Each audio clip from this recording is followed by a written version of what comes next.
Hey guys, welcome back. Bolt Spider here, and I'm going to be doing my take on the new tier list for the May 17th, 2022 format. Now, a lot has changed. We've had so many cards come off the list and go onto the list, like Prank Kids Meow Meow Mew, Auroradon, and Verte all going on, while other cards like Monkey Board, Salamangreat Great Circle, Mirage Stalio all coming off, along with Jet Synchron as well. But let's get into the tier list, as so much has changed for this format, and really the only adventure deck that there is are some Despia variants and Phantom Knights. So let's get into it and let's talk about everything. So there is one deck that I know for sure will have the highest representation, and that is right over here, Mr. Eluber himself. I feel like with how everything has gone, I feel like that Despia is the deck to beat this format, next to pretty much nothing. As Despia has been climbing up in popularity over the past few YCSs, we have YCS Hartford coming soon in a week, and I'm wondering how that's going to unfold. Also, we do have Spanish Nationals this weekend, which they got totally cucked over by the release of the ban list, which should came out last week.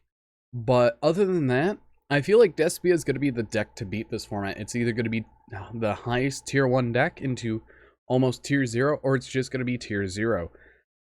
Now, let's get into the other decks. We have the Invoked Decks like Invoked Shaddoll, Invoked Dogmatica. I feel like this is going to be more of a rogue option because Despia is in the forefront, and it's also very good against the deck because it can run Super Poly itself, while Despia can run Super Poly as well.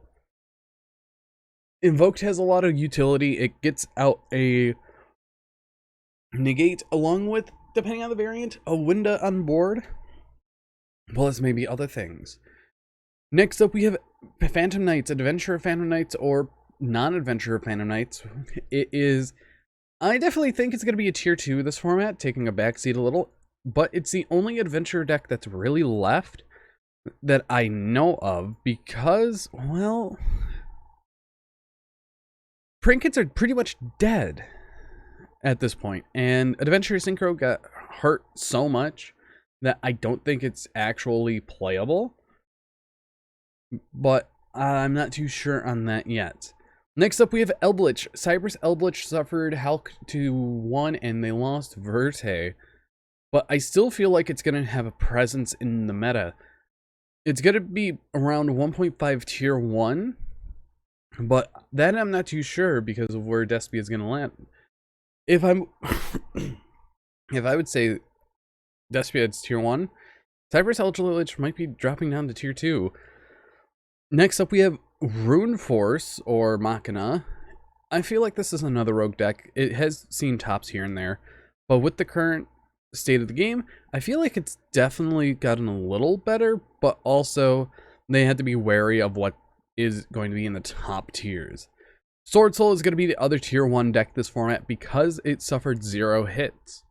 It got a consistency boost with Desires to 2, and overall, Sword Soul is looking very solid up till after all the nationals are done, and on top of that, after the Megatons. Next up, I have Dinomorphia Rexstrom here, so being a variant for Despia. And I feel like this is going to be another variant that we're going to be seeing play after Dimension Force is released, which is this Friday. It's officially going to go into effect. Rexstrom is one of those cards that is very powerful, and if you don't stop your opponent, it's going to be a little hard. So Despia Dinomorphia, I definitely see being one of the top contenders this format, alongside with the all gas version of current Despia. After that, we have Dinos in general. I feel like that they're just rogue, as they're just a deck that needs the 3 misc to live, but since they only have 1, it's not going to really do much. Now, overall, dinos have had a reputation of randomly topping, so we might see that. Next up is Prank Kids. For probably the last time we are going to have on this tier list, because Prank Kids kind of just dead. The only other variant that they can run is the variant where they have to rely on 3 different cards being drawn, which is a fusion spell, and 2 monsters, on top of another piece of interaction being, they still have an adventure, but I don't feel like that they're still going to be the same. Maybe they might go up to a 60 card pile for every list, but that is one thing that we have to wait and see on. Next up, Rocket, or Dragon Link.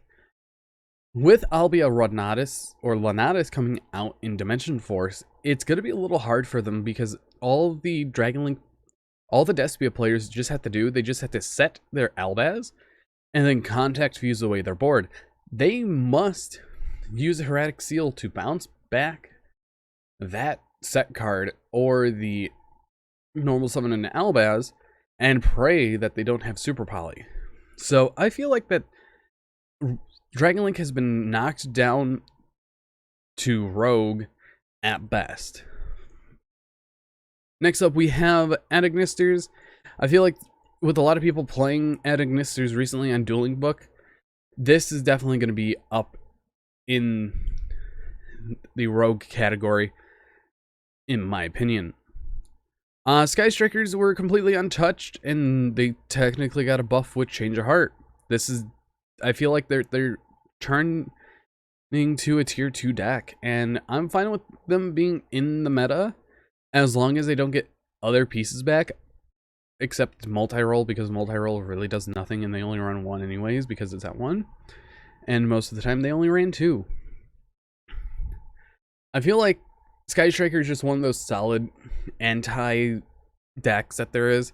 They can utilize Access Code Talker plays, they can utilize running Fusion Destiny in the main decks, and they could also utilize running artifacts, because so far from what I've seen, a lot of people are running the artifact engine, being either Dagda with Scythe, or being 3 Sanctum and a Scythe. Overall, this is pretty interesting of a format. Next up, we have Drytron. They got a second Ben 10 back. I really think that it gives them a little extra leeway, which is nice, but I feel like that they're going to be high rogue in between that and tier 2. But I feel like that Drytron is definitely going to be seeing a bit more play, because they also do have access now to Jet Synchron if they want. That's another thing that Sky Striker has access to, is 3 tuning, 1 Jet Synchron. Same for Elbletch and many other decks, which is pretty nice. Flunderies, I feel like, is definitely going to be the tier 2 deck that a lot of people are going to play. Even it could be a tier 1 or tier 0.15. Now, this is one to definitely keep an eye out on, but it's easy to get around and easy to beat. Next up is the Predaplant variant of Despia, and this is going to be another one that is up in the top tier, because it's going to be weird seeing 3 different variants of Despia going around, one being the Predaplant, one being the Gas, and one being the Dinomorphia. Now, these are just my opinions, and having these 3 right here is going to be very diversifying of the Despia deck. After that, we have Performapal Magicians, you name it. Pendulum decks have Monkey Board back, and I feel like it's going to be more so Rogue now, because they have a starter that gets to a normal summon, and every Pendulum deck can now run the starter with the 3 normal summon, which is very good. It is a scale of 1, if I remember correctly, that gets you a Skullcrobat Joker that can get you to something like a Lizard Draw if you want, or a level 8 a scale of 8 Pendulum Magician, which in my opinion is very great. Excuse me. After that, we have Brigade. Brigade lost Verte, so it's harder for them to get through the branded engine. Brigade is one of those decks that I definitely think that is going to be one of the decks that you have to look out for, because they are also running a branded engine with branded sword and Mercurier, but it's going to be a low tier 2 high rogue, in my opinion, because it really depends on how these top decks perform. It all matters on what YCS Hartford has for us. Next up is Virtual World. They got a second Desires back. This is the same thing as Sword Soul, and they are a little bit higher in the tier 2 section, which is very nice. Salamangreat, they have 3 Circle and 3 Stallion now, still in the rogue category. And we have a new contender being Therian Decks. So you have Sky Striker Therian, you also have Punk Therian, and a few other Therian-based decks that could definitely make a surge into the meta. So I'm going to say this one's going to be a total of a tier 2 at most. But I want to know you guys' opinions on this as well. This format just started, and all we really know is that Despia is going to be the forefront of the format. But anyways, I've been Bolt Spider. I hope you guys did enjoy, and see you guys in the next video.